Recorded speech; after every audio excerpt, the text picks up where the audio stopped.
Prelazimo na pokazatelje likvidnosti. Dakle, pored ovih pokazatelja likvidnosti imamo pokazatelje aktivnosti i pokazatelje rizika.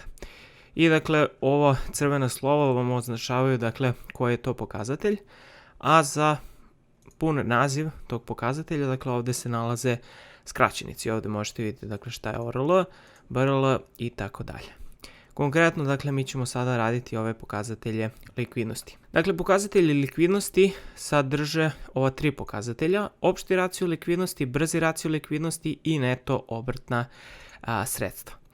Sad, samo mala napomena, dakle, pošto sad ima, da kažem, dosta novih pojmova, šta je, ne znam, likvidnost, solventnost, obrtna sredstva, obaveze kratkoročne, ne znam, neto, bruto i tako dalje, ja sam napravio PDF file gde se nalaze, dakle, pojmovi gde su objašnjeni, tako da možete uvek da se podsjetite, da pogledate i tako dalje. Naravno, ukoliko imate vi neki pojam, slobodno pošaljite pa ću da ubacim na taj PDF file. Dobro, dakle, da kažem šta je znači likvidnost. Likvidnost je jednostavno sposobnost preduzeća da izmiri obaveze prema nekome. Solventnost je faktički likvidnost na duži rok, odnosno na, da kažem, period više od godinu dana. Ideja je da, znači, sposobnost preduzeća da jednostavno izmiri obaveze prema nekome. Jednostavno, koliko vi na mesečnom nivou plaćate račun za struju. I sad, likvidno preduzeće bi bilo preduzeće koje jednostavno plaća uvek na vreme taj račun. Znači, to može da bude račun, može da bude, ne znam, kamata na kredit koji ste uzeli i tako dalje. Znači, to je likvidno preduzeće. Odnosno, koje ima sredstva kojima može da pokrije to, tu obavezu. Jer, recimo, ukoliko vi imate, ne znam, 15 stanova, ali nemate keš i sad vama stigne račun za struju, ne možete vi kažete evo ti, ne znam, deo kupatila ili pola krevet, nego morate da prodate taj krevet, pa onda da za taj krevet dobijete pare i onda koristeći pare platite taj račun. Dakle, to je ideja. Dobro, da se mi vratimo. Znači, na pokazatelj imamo opšti racio likvidnosti. On se računa kao odnos, dakle, ovo pričam vrednosno, odnos obrtnih sredstava i kratkoročnih obaveza. Dakle, to je ideja. Sad, šta znači to vrednosno? Pa jednostavno sve što vam se nalazi u okviru ovih obrtnih sredstava saberete, vrednost zaliha, potraživanja kupaca, kratkoročnih financijskih plasmana, gotovine, AVR-a, vi sve to saberete i napišete ovde iznad. Sad, ovde dole napišete vrednost svih kratkoročnih obaveza. Sad, da napomenem, ukoliko vi nemate, recimo, potraživanja od kupaca, dakle, nemate tu vrednost, ne morate vi da stavljate, ne znam, 0 ili šta već. Znači, ukoliko nemate, jednostavno ne računate u ovom zbiru. Znači, to je poenta. Ovo je, da kažem, opšti slučaj, šta sve može da se nađe u okviru obrtnih sredstava, ukoliko se ne nalazi onda, jer je svako preduzeće jedinstveno. Neko možda ima više zaliha, neko nema možda uopšte zaliha, zavisi od industrije. Tako da, eto, čisto da znate. I što se tiče obaveza, dakle, kažemo vrednostno zbir kolike su nam ove kratkoročne obaveze i to stavimo u odnos i obrtna sredstva kroz kratkoročne obaveze. Idealan odnos je 2:1, odnosno da je svaki dinar kratkoročnih obaveza pokriven sa 2 dinara obrtnih sredstava.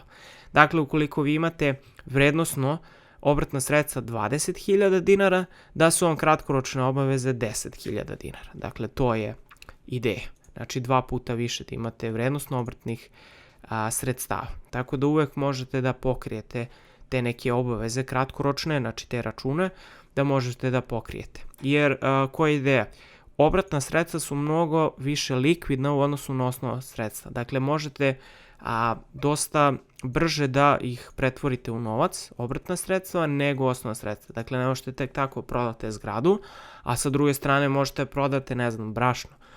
Ako proizvodite brašno, recimo, da dosta brže prodate to brašno nego zgradu. Tako da, eto, to je ideja kod ovog opšteg racija likvidnosti. Dakle, ovo je neki idealan odnos i ukoliko dobijete 1,52, dakle, bit će svaki dinar kratkoročnih obaveza pokriven je sa 1,52 dinara obrtnih sredstava. Da, dobro. sad imamo BRL, odnosno brzi racio likvidnosti. Kaže ovde gore likvidna sredstva kroz kratkoročne obaveze. Sad šta spada u ova likvidna sredstva? Pa spadaju obrtna sredstva od kojih izuzmemo zalihe i aktivna vremenska razgraničenja. Zašto? Pa, dakle, šta je likvidno nešto? Jednostavno sposobnost preduzeća da izmiri obaveze prema nekome.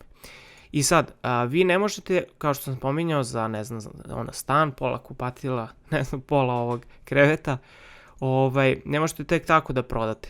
Samim tim, ni zalihe ne možete opet tek tako da prodate, u smislu kao evo ja imam, ne znam, 100 tona brašna, hoće neko kupi. Ne ide to tako, morate u prodavnicu, pa onda dok se tamo proda, pa onda dok vama ta prodavnica isplati i tako dalje. Znači, postoji određeni vremenski period koji mora da prođe kako biste vi dobili pare za tu robu ili za proizvod, materijal i tako dalje. I sa druge strane isto AVR. Dakle, šta je AVR? Jednostavno pretplata. Ukoliko vi platite, recimo sad je mart, dakle vi platite, ne znam, za april, kupite neki časopis i sad vi ste platili unapred i tamo negde pred kraj marta vi hoćete kao, ipak neću. Opet ne možete tek tako da poništite pretplatu jer ste platili unapred, to je point. I onda sad kao, dok, ne znam, dođe rešenje, pa dok ovo, dok ono, sve u svemu mora prođe određeni vremenski period kako biste dobili i vi pare. A vi parama plaćate te obaveze, kratkoročne, dugoročne, kako god. Svakako, to je ideja. Znači, mora prođe određeni vremenski period kako biste dobili pare. Sa druge strane, koliko vi imate gotovinu, dakle, logično mi se možete odmah platiti, čekove, ukoliko imate potraživanje od kupaca, dakle, kupac se vama zaduži, samim tim možete odmah to potraživanje, to se samo tako knjiži, ali ideja je da pare vi možete odmah da iskoristite i da platite nekome. Tako da to je ideja kod ovih likvidnih sredstava i kažete obrtna sredstva minus zalihe plus AVR. Sad ukoliko vi nemate AVR, znači logično samo ćete oduzimati zalihe. Tako da eto, to je ideja. I znači kroz kratkoročne obaveze i idealan odnos je 1/1. Dakle, svaki dinar kratkoročnih obaveza pokriven je sa 1 dinarom likvidnih sredstava. Dakle, koliko imate vrednostno 10.000 ovih likvidnih sredstava, potrebno je da idealno imate 10.000 dinara kratkoročnih obaveza, recimo. Tako da je svakako idealan odnos je 1/1. I na kraju imamo neto obrtna sredstva. Neto obrtna sredstva se računaju kao obrtna sredstva minus kratkoročne obaveze. Sad, ovdje ćemo imati 3 slučaja. Dakle, kada je ova razlika pozitivna, jednaka nuli i kada je manja od nule. Sad, da objasnim analogiju, dakle, kako ovo funkcioniše. Vrednostno gledamo ovo i kažemo vrednost obrtnih sredstava minus vrednost kratkoročnih obaveza. Dakle, meni su ove kratkoročne obaveze u stvari izvor finansiranja. Dakle, ja sam uzeo recimo neki kratkoročni kredit i ja sad imam obavezu prema banci. Ja sam uzeo recimo 10.000 dinara kratkoročnog kredita, ali ja sad moram da vratim taj kredit, ili tako? Svakako, meni je ovaj kratkoročni kredit neki izvor finansiranja pomoću kojeg ja finansiram recimo ne znam, obrtna sredstva, dakle kupujem neku robu, ulažem u preduzeće i tako dalje. Dakle, to je ideja ovog odnosa. I sad, vrednost obrtnih sredstava nam je recimo 20.000 dinara minus kratkoročne obaveze koje su recimo 10.000 dinara. Što znači da ja ova obrtna sredstva pokrivam sa kratkoročnim obavezama. Odnosno 20.000 dinara ja pokrivam sa 10.000 dinara kratkoročnih obaveza. Ideja je da sam ja samo pokrio samo polovinu. Dakle, meni je ostalo još 10.000 dinara kako bi ja pokrio još obrtnih sredstava. Što znači da su nama neto obrtna sredstva 10.000 dinara. Odnosno da meni treba još 10.000 dinara kako bi pokrio obrtna sredstva. I to onda znači da se iz dugoročnih izvora finansiraju osnovna sredstva i deo obrtnih. Jer ja sam ovde obrtna sredstva finansirao iz kratkoročnih obaveza. Dakle, samo deo, polovinu. Koliko mi je još ostalo da finansiram ostatak obrtnih sredstava, postalo mi je još 10.000. Što znači da sam ja potrošio kratkoročne obaveze i onda da kažem to što mi je ostalo, plaćam iz dugoročnih izvora, ostalo je 10.000, dakle taj deo ću iz dugoročnih, zato kaže deo obrtnih, a onda ostatak plaćam osnova sredstva. Dakle, ja sam pokrio deo obrtnih sredstava, a ovaj drugi deo sam platio iz dugoročnih izvora finansiranja, a ostatak, dakle, pošto sam potrošio kratkoročne, dakle, osnova sredstva logično idu iz dugoročnih. Dakle, to je ideja.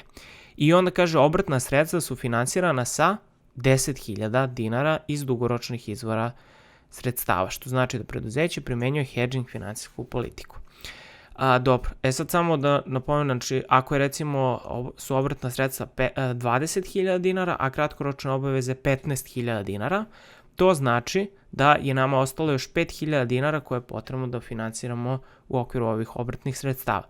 To znači da će se 5.000 dinara iskoristiti iz dugoročnih izvora sredstava. Ako su neto obrtna sredstva jednaka nuli, onda šta se dešava? Pa nama je vrednost obrtnih sredstava jednaka kratkoročnim obavezama, što znači da se celokupna obrtna sredstva finansiraju iz kratkoročnih obaveza, a celokupna osnovna sredstva finansiraju iz dugoročnih obaveza. Dakle, onda se iz dugoročnih izvora finansiraju osnova, a iz kratkoročnih obrtna sredstva. Dakle, to je ideja, znači kad je jednako, znači obrtna sredstva finansirana su sa 0 dinara iz dugoročnih izvora sredstava. Zašto? Pa zato što su u celokupnom iznosu finansirane iz kratkoročnih izvora. Dakle, to je ideja. Mislim, sad ovo možete vi da preformulišete kako hoćete, svejedno je. I kaže, ako je nos manji od 0, sad šta to znači? Dakle, ako je nos manji od 0, to znači da nam je, recimo, da su nam obrtna sredstva 20.000 dinara, a kratkoročne obaveze recimo 30.000 dinara. Što znači da mi iz kratkoročnih obaveza finansiramo celokupna obrtna sredstva i ovih 10.000 dinara što nam ostaje, to koristimo za finansiranje osnovnih sredstava. Zato kaže, onda se iz kratkoročnih izvora finansiraju obrtna sredstva, dakle celokupna obrtna, i deo osnovnih, dakle iz te razlike koja nam ostane ovdje. I onda kažemo, osnovna sredstva su finansirana sa x dinara, dakle to što nam ostane, iz kratkoročnih izvora sredstava. Dakle, to je ideja. I kaže, to znači da preduzeće primenjuje agresivnu politiku. Da, u ovom prvom slučaju je hedging, ovde konzervativna i ovde agresivna politika. I, dakle, kako izgleda zadatak? Jednostavno je potrebno samo da izračunate ove vrednosti, podelite i napišete komentar, dakle, odgovarajući koji dobijete. Tako da, eto, to je to, znači, što se tiče ovih pokazatelja likvidnosti.